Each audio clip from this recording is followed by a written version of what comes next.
Shalom, buenas tardes a todos. Bienvenidos a una nueva charla. Hola Gaby, Meli, Johnny, Carla, Aníbal, Jorge. Sean bienvenidos. Vamos a hablar acerca de la contaminación de las cosas y de la congregación, porque esa es la tipología que vamos a tratar hoy. La Zarat en las vestimentas. Primera parte. En los últimos pasujín del capítulo 13 de Vayikra nos encontramos con un giro realmente extraño, comenzando con el pasuk 47. La condición de Zarat ahora es aplicada a objetos inanimados, no a personas, sino que a telas y a cueros en esta parte. Obviamente ya no estamos hablando de enfermedades humanas como lo que ya vimos, ¿no es cierto? Pero la Torah continúa refiriéndose a estas decoloraciones y crecimientos en la tela y en el cuero como Zarat, ¿sí? Y la condición de esa tela y de ese cuero es ritualmente impura. Esto es consistente con lo que ya aprendimos unos cuantos capítulos antes, que la impureza puede ser transmitida a cosas como ollas, tazones, sillas y otro tipo de objetos inanimados. Es bueno hacer una pausa para recordar que el problema subyacente en la Zarat, la comida kosher, la impureza de la madre que ha dado a luz y así sucesivamente, todas las cosas que hemos estado estudiando, es de santidad versus impureza. Por lo que la santidad y la impureza son incompatibles, mutuamente excluyentes, no pueden entrar en contacto una con la otra. Esto nos da la pauta del punto central del mensaje de Yahweh. Él es Kadosh y no puede tolerar ninguna inmundicia o impureza, por lo cual es indispensable que nosotros, aun siendo redimidos por la sangre de Yahshua, seamos purificados. Cuando ocurra una plaga de Zarat, nega Zarat es la frase en hebreo, que es plaga de Zarat, no erupción ni esto ni lo otro, plaga de Zarat, en una ropa de lana o en una tela de lino, en el tejido o en el hilo del lino o la lana, o en un cuero o en algo hecho de cuero. Si la plaga en la tela o en el cuero, en el tejido o en el hilo, en cualquier artículo de cuero, tiene manchas verdes o rojas, es plaga de Zarat maligna.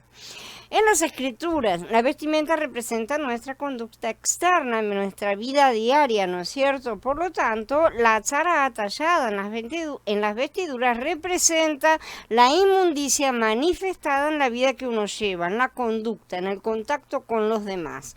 Hay tres clases de artículos de vestimenta mencionados: lino, lana y cuero, ¿no es cierto? Mientras el lino es de origen vegetal, la lana y el cuero son de origen animal. Como ya hemos estudiado en otros lugares, las vestimentas de lino representan la vestimenta que Mashiach nos proporciona en él mismo, mientras que las de lana representan la cobertura humana natural. Las prendas de cuero eran normalmente complementarias, se usaban para el calzado mayormente, ¿sí? Aunque también se usaban para cintos, por ejemplo. ¿Cómo representan estas tres clases de vestidura nuestra conducta? Debe manifestar mansedumbre, sencillez y calidez hacia los demás. No debe haber ninguna Zarat, ¿sí? La expresión del pecado, de la rebeldía, ninguna de estas tres clases de conducta que podemos llegar a tener.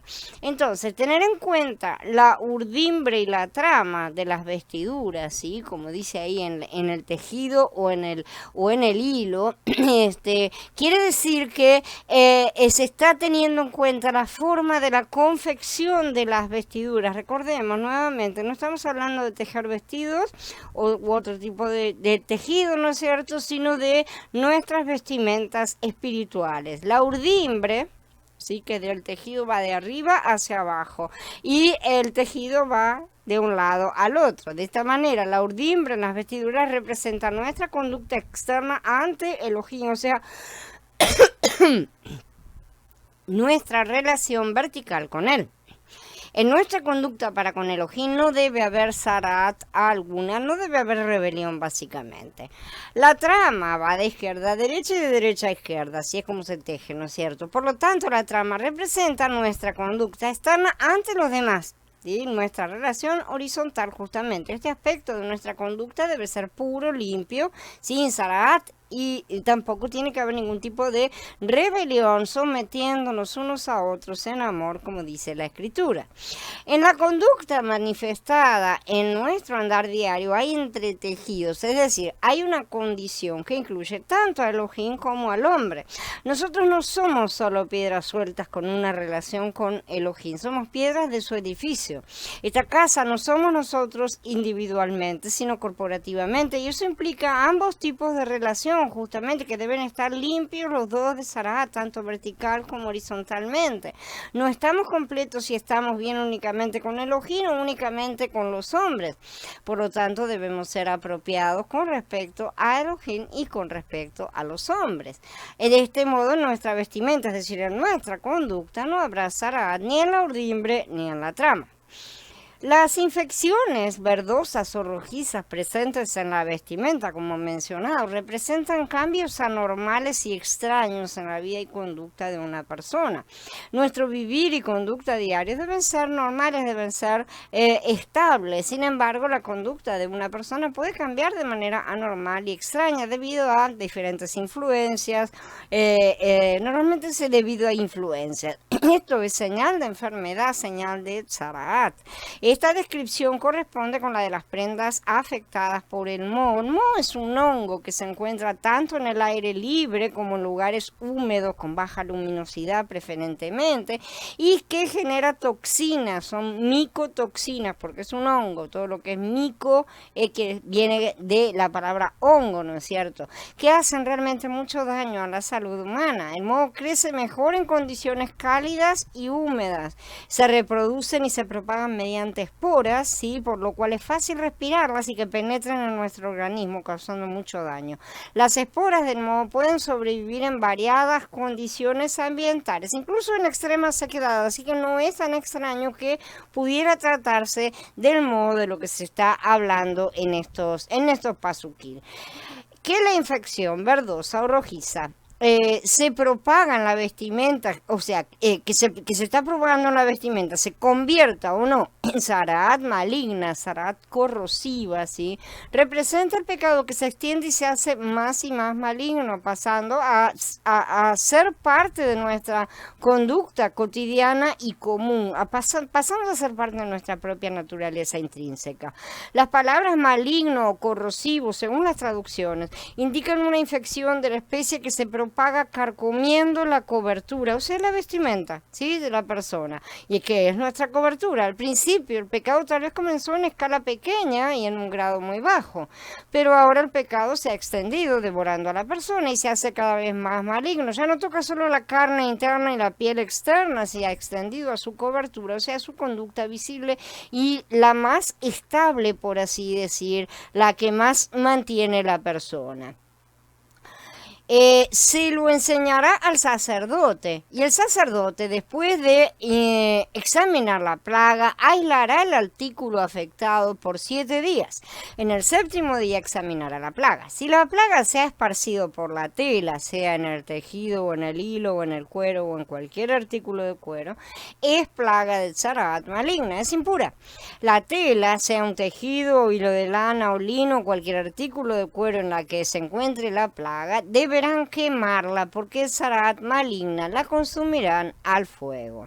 Entonces, la regla acerca de la tzaraat en la tela y en los cueros, ¿sí? Es que si el tipo de infección de tzaraat es encontrado en la tela usada para las vestimentas o en el cuero usado para prendas o zapatos, lo que fuera, entonces ese objeto es impuro y se debe tratar con él.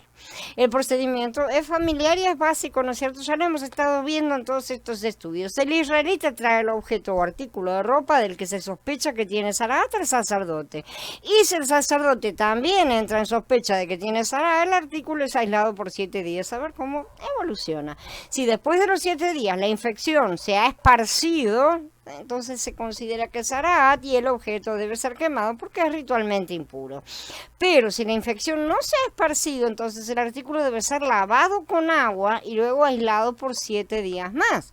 Si la apariencia de la infección todavía está igual después de esos 7 días, la misma es considerada impura y debe ser quemada. Nuevamente no tenemos un cambio en la conducta. Puede haber permanecido estable, pero ahí está, ¿sí? Entonces, ahora bien, si la infección ha disminuido, sí, entonces solo la parte de la tela o del cuero que tenía esa infección es arrancada, cortada y sacada, ¿sí? Esa parte es justamente quemada. Si el resto del artículo permanecía libre de la infección, entonces todo estaba bien.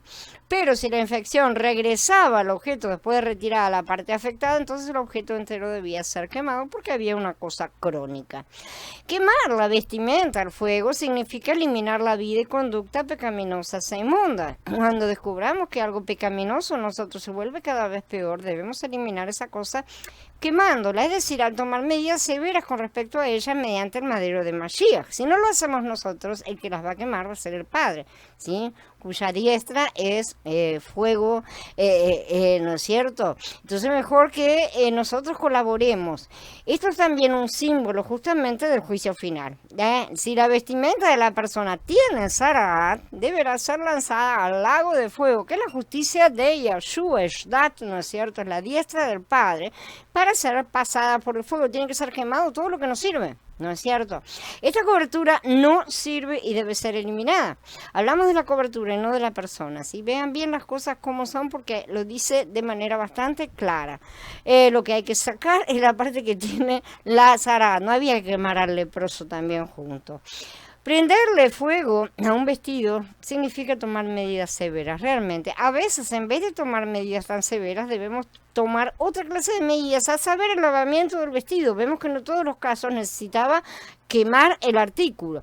En cuanto a esto, los pasuquín 53 y 54 dicen: si el sacerdote examina la infección y esta no se ha extendido en el vestido, en la urdimbre o en la trama o en cualquier objeto de cuero, entonces mandará lavar al objeto y lo aislará otra vez por 7 días. Lavar la vestimenta a la que no se extendió la infección representa tomar medidas con respecto a la posible fraqueza en nuestra vida y conducta en ese aspecto. ¿Sí? Quizás no se sepa con certeza si algo es realmente pecado, solo se sospeche que lo sea. Si este es el caso, basta con lavar el vestido. Esto es tomar medidas con respecto al asunto mediante el lavamiento del Ruach de Elohim, quien es comparado, ¿no es cierto?, al agua que sirve para lavarse. Y en todas las cosas de la purificación estamos siempre hablando del agua y del Ruach, el Ruach de Mashiach. Pero si el sacerdote ve que la plaga en la tela, sea en un tejido o en hilo o en cualquier artículo de cuero, no se ha esparcido, el sacerdote mandará lavar el artículo afectado y lo aislará por otros 7 días. Y si después de haberse lavado el artículo afectado, el sacerdote ve que la plaga no ha cambiado de color, aunque no se hubiera esparcido, es impura. La consumirán al fuego, corrosión penetrante, sea en el exterior o en la parte interior. La corrosión leprosa, una Zaraat corrosiva que es más penetrante, es algo muy grave porque representa el pecado que carcome, el cual es cada vez peor y más profundo, sin que su aspecto sea alterado mediante el arrepentimiento y la confesión. No hay nada que lo afecte, su aspecto continúa exactamente igual, ¿no es cierto? Esta es la clase de pecado que puede dominar a una persona, devorándola y consumiéndola completamente. Cuando vemos personas que están diciendo diciendo sí que se arrepienten de cosas, pero no vemos ese cambio en la conducta, ahí está justamente el problema de una Zaraat permanente. Entonces esa parte tiene que ser realmente arrancada o quemado todo el artículo. Entonces prestemos atención a todas estas cosas. Esa probablemente lo que nos indique, sobre todo en este caso que se trata de las vestimentas, es que nuestra cobertura carnal normalmente tiene que ser eliminada. En nuestra vida creyente a diario necesitamos practicar 2 cosas: el arrepentimiento y la confesión. Si un día sin arrepentimiento y sin confesión no es un un buen día realmente. Así como debemos lavar nuestras manos una y otra vez, también debemos arrepentirnos y confesar nuestras faltas una y otra vez. Para eso los sacerdotes tenían el lavacro, para lavarse antes de entrar en la presencia del Adón. Cada día tenemos cosas por las cuales arrepentirnos, cosas que confesar, sobre todo si prestamos atención a su voz, a su susurro, ¿no es cierto?, tan suave, y escuchamos y miramos a nuestro alrededor las cosas que nos muestra. Si deseamos llevar una vida santa, necesitamos un lavamiento diario y experimentamos este lavamiento mediante nuestro arrepentimiento y confesión. Debemos arrepentirnos y confesar toda falta que hayamos cometido en nuestra vida matrimonial, en nuestra vida familiar, en nuestra vida de congregación, en nuestra vida laboral, en todos los aspectos de nuestra vida, ¿sí? En todo donde haya relaciones, en nuestra vida matrimonial, debemos estar dispuestos a pedirle perdón a nuestro cónyuge.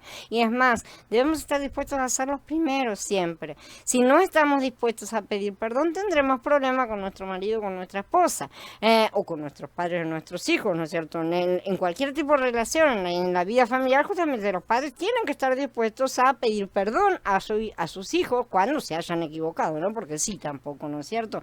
Pero cuando los hayan ofendido, cuando se hayan extralimitado, y la viceversa también corresponde. Las palabras "lo siento" implican arrepentimiento y confesión.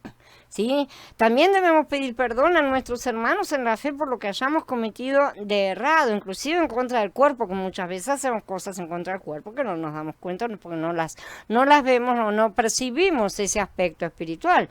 No hay, de cualquier manera, un perdón mejor que el otro, ¿sí? No porque pidamos perdón en el cuerpo, dejamos de tener que pedir perdón en casa, por ejemplo, ¿sí? Bueno, no, pero ya hoy ya pedí perdón a los hermanos, entonces el perdón que le debo a mi mamá, a mi papá, a mi esposo, no se lo doy hoy. No es así. No son compensativos estos perdones. Tenemos que aprender a humillarnos, sobre todo esa es la parte más importante. Eso es quebrantar nuestro yo y pedir perdón a todos toda vez que erremos. Es una condición sine qua non, sin la cual no. Es decir, una condición que si no se responde será anotado como inconclusa la situación. Si nos hemos equivocado necesitamos aprender a pedir perdón, no a decir, bueno, no lo hago más y cambiar de conducta por un lapso de tiempo, porque después lo vamos a volver a hacer. Realmente lo que necesitamos es humillarnos. La humillación, en verdad, es una cosa desagradable para nuestra carne que nos va a hacer de mucho más aliciente para no volver a cometer esas cosas, pensar que me voy a tener que humillar nuevamente. Puede ayudarnos mucho más que no decir nada o hacernos los bobos o decir por dentro que ya lo tenemos entendido. Hay que siempre exteriorizar y arreglar las cosas con la parte externa que sea, no solamente con el Adón. El perdón que Elohim otorga a sus hijos tiene ciertos requisitos o condiciones. La condición principal es nuestra confesión. Y la confesión es resultado de nuestro arrepentimiento. No podemos confesar algo si no nos hemos arrepentido, de manera que si no estamos pidiendo perdón es que realmente no estamos del todo arrepentidos. Si confesamos nuestros pecados, Él es fiel y justo para perdonar nuestros pecados y limpiarnos de toda maldad, dice Yahanan en su primera epístola. Entonces, si debemos llevar una vida santa, es necesario que conozcamos acerca del discernimiento en cuanto a la dieta, acerca de nuestro nacimiento, acerca de nuestra condición interna. Si una vez que tengamos conocimiento de estas cosas, como hemos estado estudiando, debemos darnos cuenta de que necesitamos arrepentirnos a diario. Debemos arrepentirnos debido a que es muy fácil cometer errores. Sobre todo debemos arrepentirnos de lo que proviene de nuestro interior, mucho más que lo que viene del exterior. El Adón ya dijo, lo que viene del exterior es completamente irrelevante, porque solamente va a activar lo que está en el interior. Si en el interior no hay nada que esa situación externa pueda activar, no va a pasar absolutamente nada. Por eso, si estamos en el Ruach, no va a pasar absolutamente nada. Entonces, podemos usar como ejemplo la limpieza de nuestro cuerpo. Durante el día, tal vez nuestras manos no hayan tocado nada sucio necesariamente, no obstante, lo que procede de nuestro interior sí nos ensucia. Por lo tanto, necesitamos un lavamiento diario, un desintoxicante espiritual, ¿sí? El mismo principio se aplica a nuestra vida creyente en todo ámbito. Aunque no hayamos tocado nada inmundo, aún debemos arrepentirnos de lo que procede del interior de nuestro ser. A veces ni siquiera lo hemos visto, entonces debemos pedir perdón por ese pecado que nos es oculto, como decía David. Esto significa que debemos arrepentirnos no solo de lo que hacemos, sino también de lo que somos. No debemos estar orgullosos de lo que somos, porque nada de lo que somos en la carne es motivo de orgullo para nadie. Recordemos que somos el conjunto total de la inmundicia, así que esto es así. Diariamente debemos arrepentirnos y confesar. La Zarat en las vestimentas, segunda parte. Pero si el sacerdote ve que la parte afectada, después de haberse lavado, se ha oscurecido, la cortará del vestido, del cuero, de la urdimbre o de la trama. Y si aparece de nuevo en el vestido, la urdimbre o trama, o en cualquier cosa de cuero, extendiéndose en ellos, quemarás al fuego el artículo afectado. Entonces, arrancar el pedazo afectado que no se hubiera extendido, ¿sí?, representa la eliminación de la posible flaqueza de la vida y conducta de la persona, o sea, ese punto débil en el cual siempre caemos. El oscurecimiento de la parte infectada de la vestimenta después de lavada es buena señal, es señal de sanidad, de restauración, de que está volviendo a lo normal. No obstante, la parte que se ha oscurecido debe ser de cualquier manera arrancada, ¿sí? Debe ser cortada el vestido. Esto indica que debemos eliminar mediante medidas exhaustivas, drásticas, ¿sí?, la flaqueza que sospechamos que hay en nosotros. Esa parte débil, esa parte que puede estar contaminada, hay que eliminarla. El Pasuk 57 habla del caso en que la infección se vuelve a extender en el vestido después de que ha sido arrancada la parte infectada. O sea, sacamos ese pedazo que está infectado, pero la infección de cualquier manera está en el vestido. La reaparición de la infección en la vestimenta es una mala señal y significa que la flaqueza se ha vuelto a manifestar, ese pecado ha vuelto a salir, incluso después de que la persona había tomado medidas con respecto a ella y la había eliminado. Si muchos hermanos y hermanas suben y bajan en sus problemas espirituales, cayendo y volviendo a caer en los mismos, se levantan, van otra vez y andan siempre a los tropezones, pero nosotros no estamos en la época del Tanaj. Esto es un detalle, ¿sí? Cuando en esa época nuestro don todavía no había venido, ¿sí? Hoy tenemos su vida en nuestro interior y Él es nuestra fortaleza, de manera que los que suben y bajan en verdad están entrando y saliendo de su presencia de forma constante. A veces tienen una relación superficial con Él, a veces solo acuden a Él cuando están mal, a veces no quieren acudir cuando están mal porque les da vergüenza, a veces directamente, o sea, son cosas en las cuales dicen voy pero no voy, o van pero en verdad no están yendo del todo. La verdad, todas estas cosas no pasan de excusas para evitar el arrepentimiento y la humillación. La carne siempre nos hace dar vueltas en esas cosas. Estas personas tienen caracteres tercos internos, pueden ser mansos, pueden ser violentos, pueden ser... La expresión externa es lo de menos, pero son tercos y no les gusta, o sea, no les gusta su carne admitir errores. Viven contraargumentando todo, diciendo primero una cosa, después lo contrario, o simplemente dando media vuelta y desapareciendo. Sí, hay muchas formas de contraargumentar, ¿sí? Tratando de tener siempre la razón o demostrar que sí están conectados con el Padre, o una postura en la cual pretenden autoengañarse, por lo tanto necesitan para autoengañarse también engañar a los demás, ¿sí? Lo cual muchas veces no es verdad y muchas veces desde afuera se percibe claramente. Uno de los primeros frutos de la rebeldía es la negación del hecho de que han sido apartados y puestos fuera del campamento. Otro de los problemas es la comprensión de lo que significa justamente fuera del campamento. Para la mayoría eso equivale a una especie de expulsión del tipo infierno eterno, ¿sí? No pueden aceptar que puedan ser separados de la presencia del Padre ni siquiera por sus peores pecados. O sea que hasta que cometan, aun cuando cometan las peores cosas, de cualquier manera Él los tiene que amar, una cosa obligatoria prácticamente. En verdad deberíamos comprender mejor esto como una especie de excomunión, ¿sí? En lo que la palabra misma significa y no con su connotación católica, sin comunión. Eso es lo que significa excomunión, sin comunión. Cuando estamos en estado de Zaraat, estamos bajo condena y debemos ser separados, puestos aparte de los demás de la congregación, pero también del Padre quedamos separados. Y ese es el problema de estar sin comunión. Si estamos en rebelión, estamos automáticamente fuera del campamento. El tiempo que permanezcamos fuera de la comunión será determinado por nuestra propia rebeldía. Miriam, por ejemplo, estuvo fuera del campamento por una semana, el tiempo mínimo requerido. ¿Sí? No seamos rebeldes para que nuestro periodo no se extienda eternamente como el de tanto, ¿no es cierto? Aprendamos a ver y distinguir la zarat que nos afecta y que afecta también a tantos hermanos y ayudémonos. Sin embargo, si la plaga desaparece de la tela, tejido o hilo o de algún artículo de cuero que se haya lavado, lo lavarán otra vez y será limpio.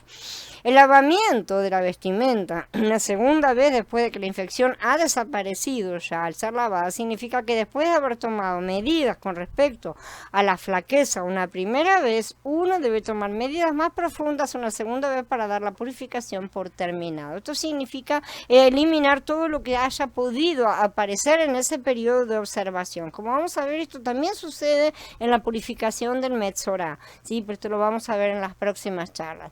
Esto también apunta a la segunda oportunidad de la semana de milenios y a los que son más débiles, recordando el hecho de que la mujer que daba luz a la niña tenía un doble periodo de purificación, ¿no es cierto? 2 semanas en lugar de una. La mujer representa a los creyentes más débiles, que son siempre los más rebeldes. Un objeto cuya parte infectada había sido removida debía ser lavado, entonces sumergido en agua para poder usarlo nuevamente.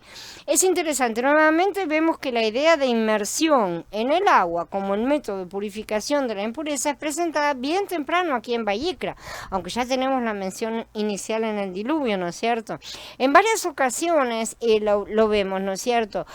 Acá en estos primeros libros, ¿no? Y más tarde lo vemos en el ministerio de Yahanan el Bautista, ¿sí? Y luego finalmente en Mashiach. ¿Por qué es la inmersión en el agua tan esencial para todos estos rituales y ministerios?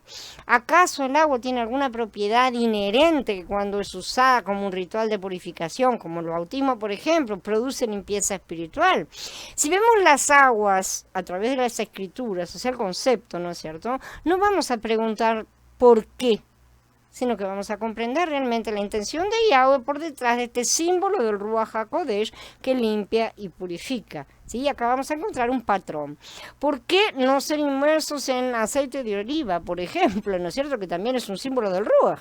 La respuesta de por qué la inmersión por agua era tan fundamental en el ministerio de Yahanan y de Yahshua es porque él mismo se encuentra dentro de los patrones espirituales y el modelo establecido oficialmente aquí en Vayikra. Aquí es presentado porque el agua es utilizada como medio de purificación, pero ya había precedentes acerca de lo que el Padre quiere decir. Entonces esas cosas que se repiten y que son cíclicas, esos cuadros que él muestra, son justamente lo que nuestro análisis debe buscar, nuestro análisis que sea analógico, no que sea un análisis lógico, justamente. El aceite simboliza unción. El agua simboliza limpiar la impureza, así que recordemos nuevamente el diluvio. Esta es la ley para la plaga de Zarat en tela, de lana o de lino, en tejido o en hilo o en cualquier artículo de cuero para declararlos limpios o impuros. Esto es exactamente lo que el último pasuk del capítulo 13 nos dice, que el propósito para todos estos procedimientos que determinan si uno tiene Zarat o no, no es cierto, o en sus objetos, no tiene nada que ver con plagas o enfermedades, sino que es para distinguir lo puro de lo impuro. Estamos siempre tratando estas cosas porque todo lo que el Padre nos ha puesto acá, a pesar de que tenga implicaciones físicas, lo que está mostrando es un aspecto espiritual que nos guste o no nos guste, es mucho más importante que el aspecto físico y material. Tengan miedo de aquel que puede quitar también la vida y la vida eterna, ¿no es cierto? Entonces, el Padre nos dice que no temamos a los que pueden quitar la vida material que tenemos aquí, que es temporal y que además ya está muerta, por así decir, ¿no es cierto? Sino que temamos al que puede también quitar la vida eterna. Ese es el problema que nosotros tenemos, que no vemos las cosas en su correcta dimensión, las invertimos y entonces le damos más importancia a todos los detalles de nuestra vida y nos preocupamos por las cosas de esta pequeña vida que ya está muerta. Como ya lo sabemos, esta pequeña vida ya está muerta. Si estamos esperando en verdad la vida eterna, realmente debemos estar sabiendo perfectamente que vamos a tener que dejarla extra, vamos a tener que tirar, porque sin las dos juntas no van a andar. Entonces, esta es la ley para la plaga de Zaraat en tela, lana o lino, o en cualquier artículo para declararlos limpios e impuros. Están reconociendo que esta es una de las obligaciones principales de las cuales un creyente que está yendo para sacerdote, ¿no es cierto?, es responsable, porque somos responsables de distinguir entre lo puro y lo impuro, y de dejar de mezclarlo todo en una gran ensalada como normalmente hacemos. Nosotros debemos vivir nuestras vidas determinando, según la mente de Yahshua, lo que es puro y lo que es impuro. Si se callaran más seguido la boca y no estuvieran tan ansiosos en preguntar, pero ¿cómo?, escucharían la voz de él que les va diciendo las cosas. Lo digo en serio y les digo, prueben a callarse y escuchar directamente lo que él dice. Ni siquiera se hagan preguntas. Él va a mostrar el camino correcto, ¿sí? Porque lo que a él le interesa, como ya lo hemos dicho, no son voces audibles, sino simple y sencillamente es el guiar nuestros pasos. Entonces, nosotros debemos vivir nuestras vidas determinando lo que es puro y lo que es impuro, tanto lo interior como lo exterior, ¿sí? Porque al final resulta ser cíclico, como nos dice. Dado que somos lo que comemos y lo que nos contamina es lo que sale de adentro, entonces tenemos que cuidar lo que ingerimos para no contaminarnos al sacar nada, ¿sí? Esto por supuesto aplica al plano espiritual sobre todo, aunque también se ve en el plano físico. Si comemos basura vamos a tener un ataque de hígado. Nosotros debemos evitar todo lo que es espiritualmente impuro para nosotros, pero en verdad esto no debe ser una obligación autoimpuesta, sino una consecuencia directa de nuestra alimentación espiritual. Si simple y sencillamente hago lo que es correcto porque mi alimentación espiritual me indica hacer lo que el Padre quiere que haga. Ahora, si yo me alimento de un montón de otras cosas, voy a andar vomitando por todas partes. Si comemos paganismos, eliminaremos paganismos. Por decirlo de una manera bastante cruda y directa. No podemos sacar verdadera obediencia si nos alimentamos de desobediencia. ¿Cómo exactamente sabemos qué puede ser puro o impuro para nosotros? Lean la Torah. Como Shaul dice, ¿qué armonía hay entre Mashiach y Belear? ¿Mashiach lo haría? Es simple, las preguntas son bastante básicas generalmente. La verdad es que cuando nos ponemos a hacer preguntas de ¿será que está bien? ¿Será que está mal? Somos muy hipócritas, porque sabemos en el fondo cuál es la respuesta, qué diría Mashiach o qué haría Mashiach en el 90% de las situaciones que planteamos, pero queremos escuchar la otra respuesta. Esa es nuestra carne engañosa. ¿Qué tienen en común el creyente y el no creyente? ¿Qué acuerdo puede haber entre el templo de Yahweh y los ídolos? Porque nosotros somos templos de Elohim vivo, como dijo Yahweh. Habitaré y andaré entre ellos en plural, ¿está? Nosotros somos el templo, no cada uno. Yo seré su Elohim y ellos serán mi pueblo. Por eso salgan de en medio de ellos y apártense, dice Yahweh, no toquen lo inmundo. Yo los recibiré y seré un padre para ustedes y ustedes serán mis hijos y mis hijas, dice Yahweh, el omnipotente, gloria a él. Esto está en Corintios en el capítulo 6. Los puntos que hemos abarcado en este mensaje nos muestran que debemos hacer 4 cosas. Arrepentirnos, confesar, tomar medidas con respecto a ciertos asuntos, lo que haya sido expuesto, y eliminar directamente esos asuntos. Si debemos llevar una vida creyente, santa, apropiada, normal, diariamente debemos arrepentirnos, confesar, tomar medidas y eliminar, poner el hacha en la raíz de lo que sea. Incluso no solo de las flaquezas que nos resultan evidentes, sino también de las que nos estamos sospechando que andan por ahí. Si eliminar todo absolutamente. O sea, tenemos que ser celosos en la limpieza de nuestro interior para que seamos realmente vasos de honra. Esto nos muestra que tomar medidas con respecto al pecado, la zará, la rebelión, incluye muchos detalles.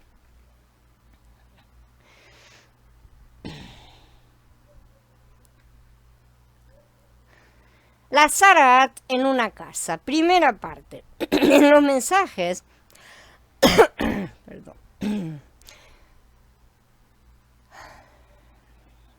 En los mensajes sobre Vayikra, en el capítulo 13, vimos que podía haber Sarahat en una persona y también en sus vestiduras, ¿no es cierto? Lo que acabamos de ver. En este mensaje vamos a considerar la Sarahat que hay en una casa, que se nos muestra en el capítulo 14. Entre la Sarahat de las vestimentas y la de una casa tenemos la purificación del Metzorah, pero vamos a dejar este tema para los próximos capítulos porque es más de uno. Así que junto las vestimentas con la casa y terminamos este tema que tiene que ver tanto con el comportamiento personal en cuanto a las vestiduras como a la casa, que significa la congregación.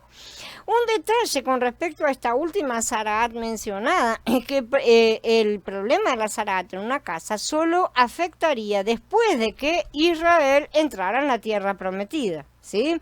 Esto hay que tenerlo en cuenta. Esto es para cuando entraran en Canaán, ya que la casa sin duda debe ser hecha de piedra o de ladrillo de barro, como vamos a ver las descripciones. Esta ley no tenía nada que ver con las tiendas que estos israelitas estaban usando en el desierto, ¿sí? Hay muchas instrucciones en la Torá que corresponden a cosas que únicamente serían aplicables al entrar en la tierra prometida. Así que no debemos sorprendernos de que Abba nos diga muchas cosas que no son para que salgamos corriendo ahora. Ay, me va a poner lepra en una casa, tengo que salir a edificar una casa, porque si no, ¿dónde me va a poner la lepra? No tiene ningún sentido, pero nuestros razonamientos generalmente corren por ese lado. Entonces hay muchas cosas que Él nos las dice, nos las advierte, porque van a ser utilizadas y aplicadas en el futuro. ¿Por qué hace eso? Primero, porque Él es la profecía con mayúsculas, ¿sí? Él es el que dice las cosas desde antes de que sucedan. ¿Para qué? Para que creamos que Él lo advirtió. Y en segundo lugar es porque, bueno, así ha sido determinado y Él quiere que ver si nosotros realmente prestamos atención a lo que nos está diciendo. Y si en el momento en que suceden las cosas decimos, Él lo dijo. Entonces, todas las cosas que se abarcan en el libro de Vayikra son tipos, ¿sí? Lo hemos estado viendo. Estas cosas incluyen también la casa mencionada en el capítulo 14. Con base en el principio de que Vayikra fue escrito en forma de tipos, podemos interpretar esta casa que vamos a estudiar como un tipo de la congregación de la casa de Yahweh mismo. En calidad de creyentes del Berij HaShah reconocemos que nuestra verdadera casa no es nuestra casa física, sino la congregación, o sea, el cuerpo. Sin una vida de congregación apropiada, no tenemos hogar. Únicamente cuando estamos en la congregación y llevamos una vida de congregación apropiada, nos sentimos verdaderamente en casa. Muchos han testificado que al entrar en la vida de congregación se sintieron finalmente en casa. Por lo tanto, la vida en Vayikra 14 tipifica a la congregación, la cual es nuestra casa, nuestro hogar y también el hogar del Padre, ¿sí? Y la Sarahat que hay en una casa representa los pecados y maldades presentes en una congregación. Yahweh les habló a Moshe y Aarón diciendo, cuando ustedes entren en la tierra de Canaán que les doy como posesión, y yo coloque plaga de Sarahat sobre una casa en la tierra que ustedes posean, el dueño de la casa vendrá y le dirá al sacerdote, algo parecido a una plaga ha aparecido sobre mi casa. Este pasuk 34 dice que Elohim pondría infección de Sarahat en alguna casa en la tierra poseída por Israel. Esto significa que cuando la condición de una congregación se vuelve anormal, Elohim hace que el pecado de Sarahat se ponga de manifiesto en dicha congregación, con lo cual Él les recuerda, les advierte a los creyentes que ya no tienen un hogar donde vivir, que han estado haciendo cosas equivocadas, que ya no pueden disfrutar de todas las bendiciones prometidas por Elohim en su salvación. Esto no es el enemigo. Es Elohim mismo quien dice, yo colocaré una plaga. Cuando la congregación se vuelve leprosa, enferma a causa de los pecados, las maldades cometidas, tenemos la sensación de que hemos perdido nuestro hogar, de que nos hemos quedado sin hogar. Más aún, cuando la congregación está enferma de Sarahat, perdemos nuestro deleite de Mashiach. Ya que la vida de congregación ha dejado de ser apropiada, no podemos disfrutar de todas las bendiciones prometidas por Elohim en su salvación.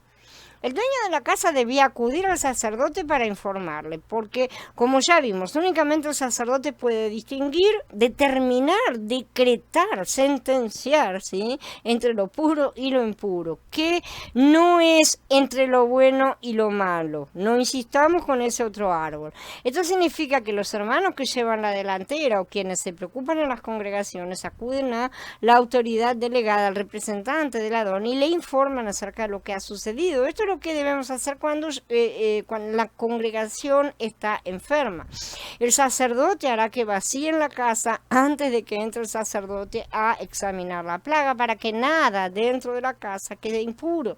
Después de eso, el sacerdote entrará a examinar la casa. Entonces, esto significa hacer lo más que se pueda para prevenir y eliminar cualquier contagio. Primero se saca a toda la gente de adentro, ¿sí? Si queremos detener el contagio, debemos tener cuidado con lo que hablamos, ya que los chismes van a propagar la enfermedad. Generalmente la boca es uno de los canales o conductos más danificantes que pueden existir en cualquier situación de enfermedad. Por experiencia sabemos que los chismes, cualquier tipo de comentario, ¿no es cierto?, negativo, hacen que la enfermedad contagiosa se propague en la congregación. Si escuchamos chismes, nos vamos a contaminar.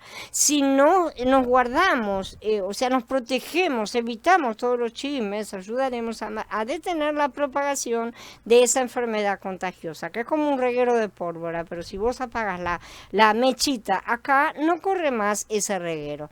Después, el sacerdote entra y examina la casa. Esto representa el hecho de que el Adón viene a examinar. ¿Sí? No es solamente un hermano, puede ser un hermano con una cuestión física, sí, ciertamente, pero es el Adón mismo el que está acá. No nos olvidemos que nosotros tenemos la autoridad delegada del Adón, sobre todo los cabezas, sobre todo los que son autoridad delegada en un determinado lugar, de manera tal que es como el Adón viniera directamente a ver las cosas, realmente las está mirando, por eso está propiciando toda la situación para que todo sea expuesto. Entonces, este examen no tiene como finalidad condenar, sino que es gracias con la finalidad de limpiar, como todo lo que tiene que ver con la Zarat. Si cuando examine la plaga se encuentra que la plaga en las paredes de la casa consiste de unas líneas verdosas o rojizas que se ven más profundas que la pared, el sacerdote saldrá de la casa a la entrada de la casa y clausurará la casa por 7 días. Esto significa que el problema de la congregación no es algo superficial, sino algo más profundo, está por debajo de la superficie. La comunicación, la comunión de la congregación deberá ser mantenida bajo observación durante un periodo completo de tiempo. Cuando se da esta clase de enfermedad en la vida de congregación, los ancianos, los hermanos responsables deben hacer todo lo posible por estar atentos a la comunicación entre los santos, entre los hermanos y la comunión que ellos tienen entre sí durante un periodo completo. Cuando hablamos de un periodo completo no quiere decir que vamos a tener que cerrar por una semana, claro, no se refiere a eso. Un periodo completo, el Padre determina cuáles son exactamente los periodos en cuanto a las cosas que nos suceden en la vida cotidiana. No hagamos cuenta, porque Él sabe perfectamente cuáles son los tiempos que deben ser utilizados. Cuanto más se practique esta clase de observación, mejor, siempre con la finalidad de erradicar toda raíz de murmuración y chisme, ¿no?, de andar vigilanteando a todo el mundo, obviamente. Al séptimo día el sacerdote volverá. Si ve que la plaga se ha extendido por las paredes de la casa, el sacerdote mandará que se saquen las piedras que tienen la plaga y que las arrojen fuera de la ciudad en un lugar impuro. Examina entonces la casa después de ese periodo y si la infección se ha extendido más todavía en las paredes de la casa, manda que saquen las piedras en que está la infección y que las echen fuera de la ciudad a un lugar inmundo. Esto significa que después de haberlo sometido a observación por un periodo completo de tiempo, si el problema de la congregación continúa extendiéndose, el creyente o creyentes involucrados en este problema van a ser separados de la comunión de la congregación y van a ser considerados inmundos como los de afuera. En el nombre de nuestro Adón Yahshua, reunidos ustedes y mi espíritu con el poder de nuestro Adón Yahshua, entreguen a ese al Satán para que reciba un castigo en su carne, a fin de que su espíritu se salve en el día de nuestro Adón Yahshua el Mashiach. La jactancia de ustedes no es buena. Sí, ¿qué jactancia estaban hablando? Ellos se jactaban de que eran tolerantes, de que eran buenos con el hermano que estaba haciendo cualquiera, ¿no es cierto? ¿No saben que un poco de levadura leuda toda la masa? Límpiense de la vieja levadura para que sean una nueva masa sin levadura como lo son, porque al Mashiach, nuestro Cordero Pascual, ya lo sacrificaron. Así que celebremos la fiesta. No con la vieja levadura, ni con la levadura de malicia y de maldad, sino con un pan ácimo, de sinceridad y de verdad, de decir las cosas como son. Les escribí en una carta que no se asocien con fornicarios. No me refería en absoluto a los que de este mundo son fornicarios, avaros, estafadores o idólatras, pues en tal caso tendríamos que salir del mundo. No se trata de eso, ¿entienden? Pero ahora les escribo que no se asocien con ninguno que, llamándose hermano, sea fornicario, avaro, idólatra, calumniador, borracho o estafador. Con tal persona ni siquiera coman. Con esa persona que insiste en mantener su pecado, ni siquiera coman. Pues, ¿por qué tengo yo que juzgar a los que están afuera? Ustedes deben juzgar a los que están adentro. Ustedes deben juzgar a los que están adentro. Pues a los que están afuera, Elohim los juzgará. Pero quiten al malvado de entre ustedes, dice Shaul, bastante enojado en Corintios Aleph, capítulo 5. Esto significa que cuando la congregación padece de cierta enfermedad, los ancianos primero deben observar la situación. Si el problema empeora, se debe separar de la comunión, de la comunicación de la congregación, el origen del problema. ¿Sí? En este caso era ese creyente que estaba cometiendo pecados abiertos. ¿Sí? El creyente o los creyentes involucrados en la enfermedad, las piedras contaminadas tienen que salir hacia afuera. Y eso es a fin de detener la propagación de la enfermedad y eliminarla. De hecho, tal vez se tenga que tomar medidas con respecto al problema desde diferentes ángulos. La manera en que hagamos frente a la situación dependerá de que hayamos observado y de que la sabiduría que recibamos de parte de Elohim sea aplicada. Deberán raspar completamente la casa por dentro, y el polvo que le quiten al rasparla lo tirarán fuera de la ciudad en un lugar impuro. Esto significa que a causa de unos cuantos creyentes será necesario depurar la congregación entera. Y todo cuanto sea purgado deberá ser sacado de la congregación fuera del campamento por ser inmundo. Entonces tomarán otras piedras para reponer esas piedras con ellas, y tomarán otra mezcla y volverán a recubrir la casa. Poner otras piedras en el lugar donde estaban las piedras que fueron quitadas significa que otros creyentes llenan el vacío que había quedado. Cuando la congregación se enferma de Saraat, a menudo es necesario separar de la comunión de la congregación a los santos involucrados en el problema. Eso cuando no se separan solos. Esto dejará un vacío, ciertamente. Debemos procurar llenar ese vacío con otros creyentes que el Padre mismo se encargará de traer. Nadie es insustituible y eso debemos entenderlo y metérnoslo en la cabeza. Y quien insista en su comportamiento rebelde será sacado de la pared y sustituido por una nueva piedra limpia. Pues produzcan los frutos del arrepentimiento y no se pongan a decir dentro de ustedes mismos: a Abraham tenemos por padre. Porque les digo que aún de estas piedras Yahweh puede levantarle hijos a Abraham. El volver a recubrir la casa con cal se refiere al proceso de blanqueamiento que el Ruach está realizando en esa congregación, como ya vimos, ¿no es cierto?, lo de blanquear. El Saraat blanquea nuestros pecados internos, los saca a la luz y los deja blancos como la nieve. La nueva congregación también debía ser blanqueada, renovada con nuevas experiencias de las obras de gracia del Adón. Tenemos que tener un espíritu renovado siempre, porque el espíritu que se renueva constantemente no tiene mucho tiempo para andar haciendo protestas.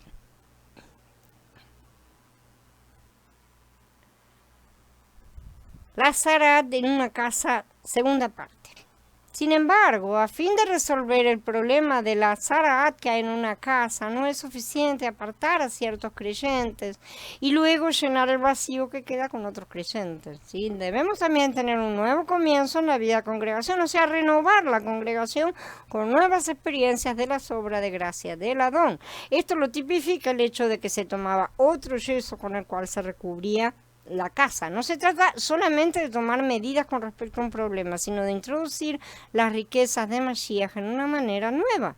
Si no somos capaces de hacer esto y únicamente actuamos de una forma legalista, apartando a ciertas personas y reemplazándolas con otras, como hacen tantas denominaciones, ¿no es cierto?, que son todas como la Inquisición, esto va a dejar vacía la congregación. En este vacío la congregación va a sufrir más todavía. Por lo tanto, los que llevan la delantera en la congregación deben orar, quizás con ayuno, para que la congregación pueda recibir algo nuevo en las experiencias de las obras de la gracia de Mashiach. Entonces la vida de congregación será renovada, será recubierta con un nuevo yeso y todos los miembros se sentirán contentos por esa renovada vida. Si la plaga irrumpe nuevamente en la casa, después de que hayan sacado las piedras y después de que se haya raspado la casa y revocado nuevamente, el sacerdote vendrá a examinarla. Si la plaga se ha extendido por la casa, es una plaga del Zaraat en la casa, está impura. Deberán derribar la casa, sus piedras y maderas y todo revoque de la casa y llevar todo a un lugar impuro fuera de la ciudad. Vean bien que el Padre es muy misericordioso, pero cuando dice esto no va más, y eso fue exactamente lo que sucedió con las piedras que cayeron en el desierto entre los israelitas. Abusaron de más y se terminó, dijo el Padre, van a caer en el desierto. No van a entrar en mi reposo. Entonces, esa casa fue demolida. ¿Qué quedaron? Que quedaron los descendientes, ¿no es cierto? Los que habían nacido en el desierto y que eran niños cuando habían entrado. Los únicos que sobraron fueron Caleb y Josué, ¿no es cierto? Esto significa que aún después de haber tomado las medidas correspondientes, si aparecen otros pecados graves y siguen surgiendo las mismas cosas, inclusive toda la congregación deberá ser derribada. Esto es muy lamentable. Si la situación de la congregación llega al punto en que no puede ser curada, limpiada, entonces se deberá poner fin a tal congregación. Cualquiera que entre a la casa mientras está clausurada quedará impuro hasta la tarde. Cualquiera que duerma en la casa deberá lavar sus ropas y cualquiera que coma en la casa deberá lavar sus ropas. Cada vez que surge un problema en la vida de congregación, los que llevan la delantera deben esforzarse por obtener algo nuevo en la experiencia de Mashiach a fin de que la congregación obtenga un nuevo comienzo. Este nuevo comienzo puede rescatar a la congregación enferma de los problemas que adolece. Sin embargo, si centramos toda nuestra atención en los problemas, habrá más problemas o estos se van a intensificar en última instancia. Por lo tanto, debemos buscar por medio de oración, ayuno, por medio del Ruach, nuevas experiencias del Adón, experiencias que sirvan para rescatar la vida de congregación de su enfermedad. Esto significa que debemos hacer todo lo posible por hacer que el viejo día de enfermedad de la vida de congregación llegue a su fin y ayudar a la congregación a experimentar un nuevo comienzo. Todos los que duermen o comen en la casa deberán también ser purificados. Esto indica que la limpieza debe alcanzar también a aquellas pequeñas aves de paso, ¿sí? Que pasan y tocan, que comen, reciben, pero no participan o no están siempre, vienen de vez en cuando, porque también ellos son parte del problema y también deben ser limpiados, mismo que no lo fueran, ¿sí? En cuanto a su vivir y a su comportamiento, porque también resulta un comportamiento inaceptable para el Adón. A muchos solo les interesa la provisión y el deleite que hay en la vida de congregación porque se sienten bien. A una persona así solo le gusta pasarla bien en la congregación. Ellos no van a las reuniones para servir a otros, sino para ser servidos. Si no llevan de comer, sino que esperan que les den comida. Si no tienen ni la menor intención de participar en el servicio de la congregación porque no les interesa ser servidores. En el paso 47 podemos ver dos categorías de santos en la vida de congregación. Los que vienen a la congregación a acostarse, a descansar, y los que vienen a la congregación a comer, a recibir la provisión y a disfrutar. Aunque estos santos no participan de una manera positiva en el servicio de la congregación, porque no están dispuestos a hacerlo, sí son buenos para criticar a los demás generalmente. Ellos no profetizan en las reuniones, pero sí critican a los que hacen. Ellos no esto, pero sí critican. Normalmente es eso. Mientras se acuestan en la congregación y disfrutan de la provisión, hayan defectos en todas partes. Estos santos también deben lavar sus vestiduras, y esto significa que deben lavarse para limpiar su conducta y su comportamiento. Y aun cuando no sea de esta forma directa, la pasividad en todas las cosas ya de por sí es un defecto que el Padre condena. Debemos pedirle al Adón que tenga misericordia y no permita que ninguno de nosotros sea de los que se acuestan y de los que únicamente les interesa comer. Todos debemos ser personas que sirven en la congregación. ¿Sí? Sin embargo, si el sacerdote viene y ve que la plaga no se ha extendido por la casa después que arreglaron nuevamente la casa, el sacerdote declarará limpia la casa. La plaga ha sanado. Esto significa que si el pecado no continúa propagándose después de que la congregación ha sido renovada con las nuevas experiencias de las obras de gracia del Adón, tal congregación es limpia y no tendrá más problemas. La purificación de Zaraat en una casa, ¿cómo se realiza? Después de todas estas cosas que estamos estudiando, viene justamente cómo purificarla. Para purificar la casa tomará 2 aves, madero de cedro, tela escarlata e hisopo. Inmolará una ave sobre aguas vivas en una vasija de barro. Y tomará la madera de cedro, el hisopo, la tela escarlata y el ave viva y la sumergirá en la sangre del ave inmolada y en el agua viva y rociará sobre la casa 7 veces. Entonces, Vayikra revela que la Zaraat en la casa es limpiada del mismo modo que se limpia la Zaraat de una persona, porque la casa es corporativa, sí, es la suma de todas las piedras vivas. Esto representa exactamente lo que el Adón quiere que represente. Esto significa que la congregación entera experimenta una vez más el sufrimiento, la muerte, la resurrección, la ascensión y la entrada en la gloria juntamente con Mashiach. Debemos volver a pasar por esas cosas y renovar nuestra condición y nuestros votos. Para que una congregación sea purificada, ella debe experimentar nuevamente los procesos por los cuales pasó el Adón, porque evidentemente no los pasó antes correctamente. Vamos a ver que todas estas cosas son justamente exactamente lo mismo que se realiza en la purificación del Metzorá mismo, de la persona. Después de purificar la casa con la sangre del ave, el agua viva, el agua viva, el ave viva, la madera de cedro, el hisopo y la tela escarlata, dejará libre al ave viva fuera de la ciudad en el campo raso. Así hará expiación por la casa y quedará limpia. Esto está en Vayikra 14, 52 al 53. Estamos ya llegando al final del capítulo. Esto significa que la congregación entera tiene que ser purificada con la sangre eternamente eficaz de Mashiach y con su ruaj viviente y eterno. Por lo tanto, siempre dependeremos de la sangre y del ruaj, los cuales se ven a modo de tipo. En este tipo tenemos la sangre del ave inmolada, el agua y el aceite. Esto ya lo estudiamos en la serie CTU, la cebada, el trigo y las uvas, pero vamos a volver a repasarlo en breve en esta misma serie porque todas estas cosas son piezas del mismo rompecabezas. La sangre del ave representa la sangre de Mashiach. El agua representa el ruaj que purifica y el aceite representa al ruaj que unge. Cuando una congregación está enferma, necesita ser recobrada por estos 2 elementos, la sangre de Mashiach y el ruaj. Entonces, primero suelta al ave viva en el campo abierto, y esto significa que la congregación entra juntamente con Mashiach en la esfera y experiencia de su resurrección y ascensión. Solamente si ha sido declarada limpia es que puede llegar a este punto. ¿Sí? Una vez que una congregación enferma es sanada, si no hubiera sido declarada pura, no se puede llegar a este punto.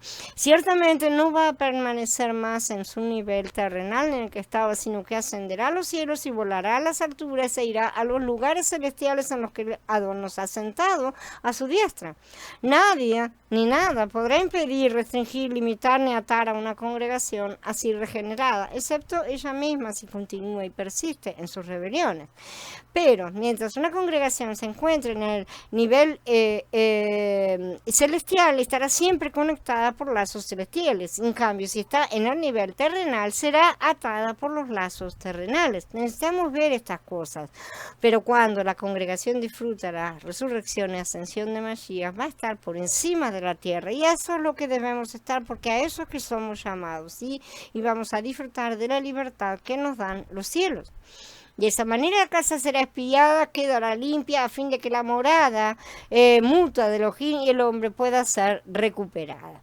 A menudo se presentan problemas con la congregación, sí, tal parece que es inevitable que haya problemas en la vida de congregación en esta dispensación en la que estamos, ¿no es cierto? En parcialidad todos y más inclinados al viejo hombre que al nuevo. Quizá cuando ustedes llegaron a la vida de congregación disfrutaron de una luna de miel con ellas, realmente es algo bastante normal. Sin embargo, esta luna de miel, al igual que la luna de miel en la vida matrimonial, y aún eso sucede en nuestra vida individual con el Adón, no dura mucho tiempo.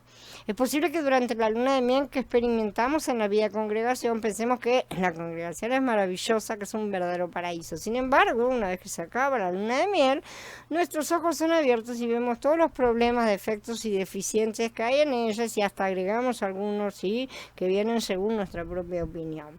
Al igual que los ojos de Adán y Jabá fueron abiertos después de que comieron el fruto del árbol del conocimiento del bien y del mal, cuando nosotros nos bajamos del árbol de la vida, caemos exactamente lo mismo. Y, caramba, de repente nos damos cuenta que estamos desnudos, que la congregación es una cosa desnuda, no es perfecta como lo habíamos imaginado.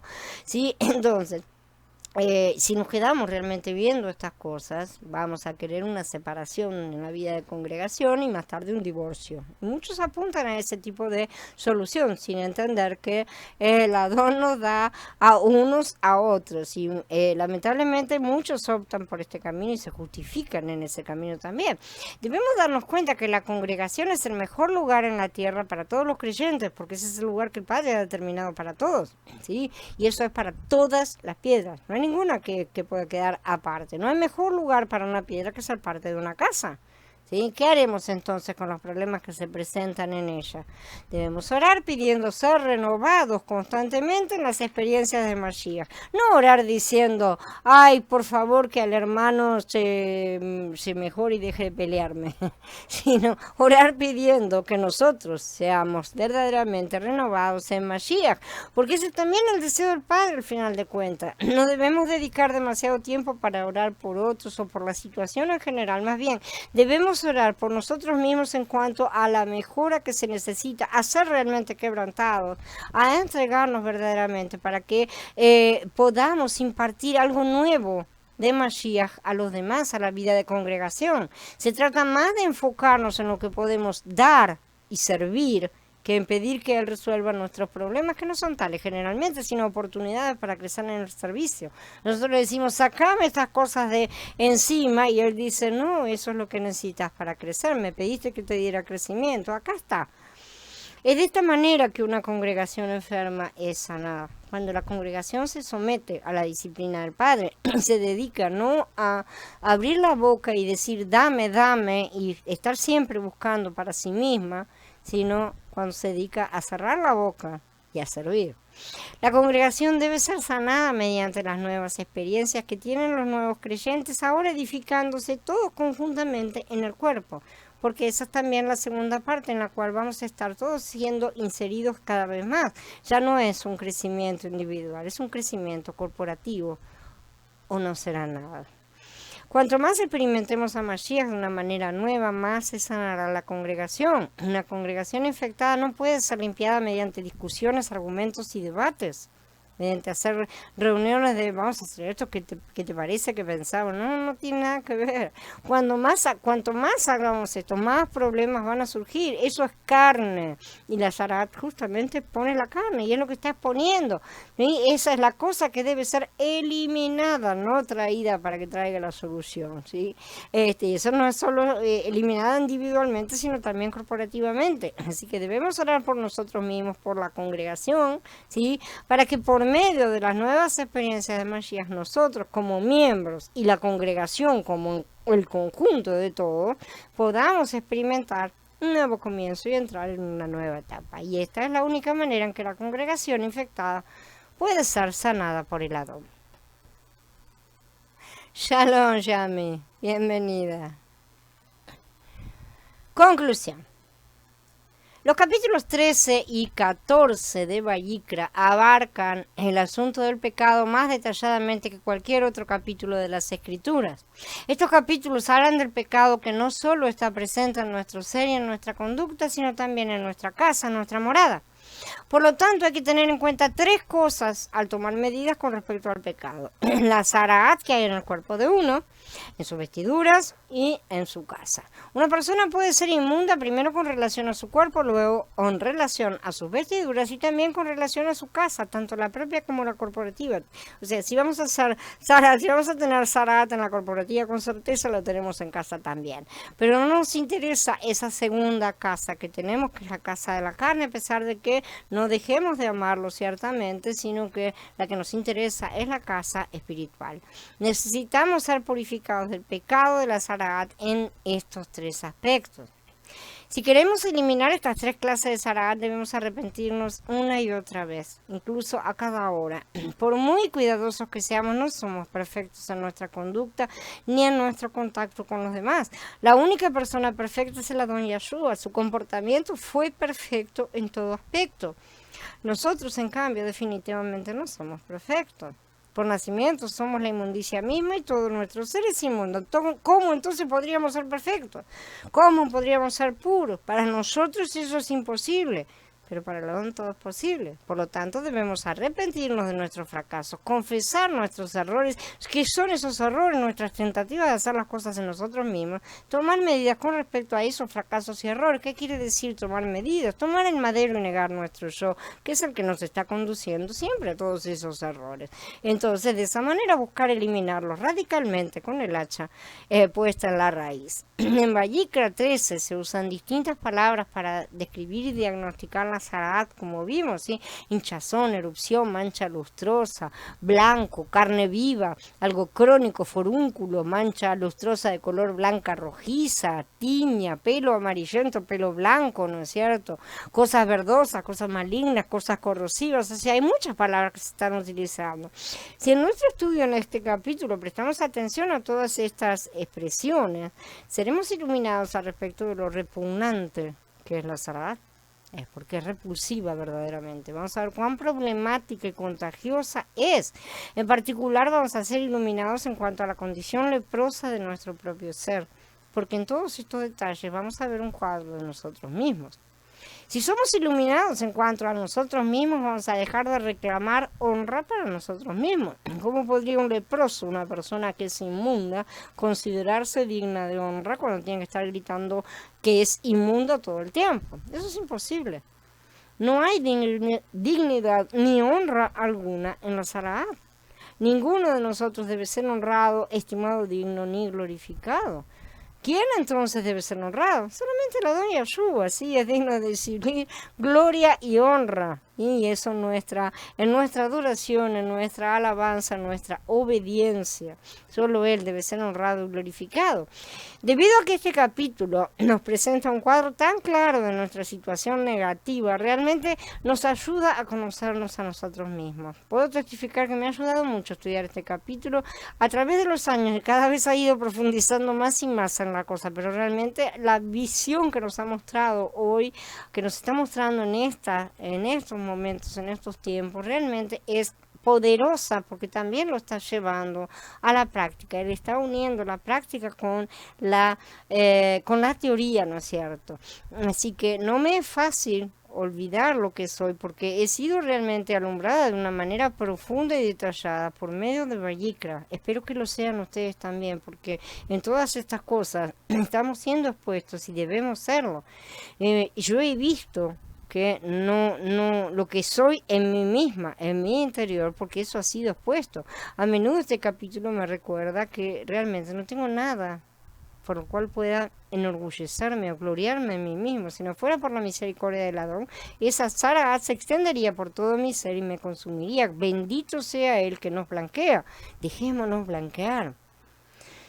Vayikra 13 nos lleva a humillarnos. Este capítulo nos muestra que somos completamente leprosos, que somos el conjunto total de la rebelión. ¿sí? La rebelión está presente en cada parte de nuestro ser. En nosotros no hay ni sumisión, ni sujeción, ni obediencia, ni nada. Por lo tanto, debemos llevar una vida de arrepentimiento y confesión todo el tiempo. Una vida en la que continuamente tomamos medidas con respecto a nuestras deficiencias y las eliminamos mediante el madero de Mashiach como Él nos ordenó. De este modo podemos llegar a llevar una vida kadosh. Digo podríamos, porque por experiencia sé que no podemos ser perfectos ni siquiera por un solo día. Esa es la realidad. Tal vez tengamos un buen comienzo en la mañana, pero no, después el resto del día nos va bastante mal. ¿Han sido perfectos ustedes alguna vez al llevar una vida santa durante todo un día? Yo no recuerdo jamás haber tenido un día así, sería maravilloso. ¿Qué hay de ustedes? El capítulo 13 de Vayikra revela que somos ese conjunto total de la Zaraat, realmente, que eso es lo que nosotros somos. Somos todos leprosos, ¿sí? Somos todos Metzorim, Metzoraim. Cada aspecto de la inmundicia en la que nacimos guarda relación con la Zaraat, con la rebelión. La rebelión, la inmundicia, la zaraat, el pecado, todas estas cosas son sinónimos, ¿sí? Decir que por nacimiento somos la inmundicia misma equivale a decir que por nacimiento somos la rebelión misma. Somos el conjunto total de la rebelión y nos gusta hacer lo que nuestro Padre en la carne nos ordena, ¿sí? Ya que esta es nuestra situación, si deseamos llevar una vida kadosh, debemos arrepentirnos y confesar durante todo el día, sacar todas esas tentativas de brote de zaraat que salen todo el tiempo, porque está tratando de brotar todo el tiempo.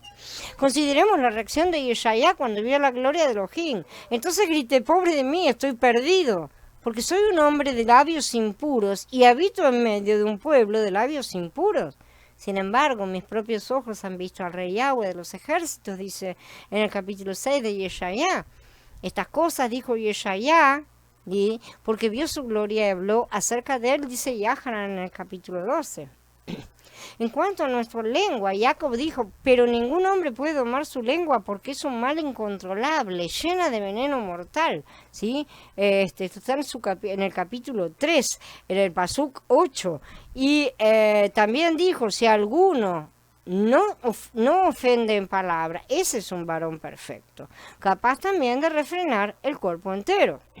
¿Cuántos problemas son causados por nuestros labios y nuestra lengua, por todo lo que emitimos y sacamos hacia afuera? Empecemos a tener cada vez más conciencia de que no podemos decir sí a todo, que tampoco podemos decir no a todo, que debemos ser prudentes absolutamente en todo lo que emitimos y que mejor cerrar la boca antes de decir cualquier cosa impulsivamente. Entonces, cuando hablamos es muy fácil decir algo pecaminoso, algo que requiere nuestro arrepentimiento y confesión. Callarse es una de las formas en las cuales podemos prevenir muchas cosas, sobre todo aquellos que son muy impulsivos y muy rápidos, ¿no es cierto?, para emitir palabra y sobre todo para emitir opinión, una cosa que no nos corresponde sacar, ¿sí?, de por sí.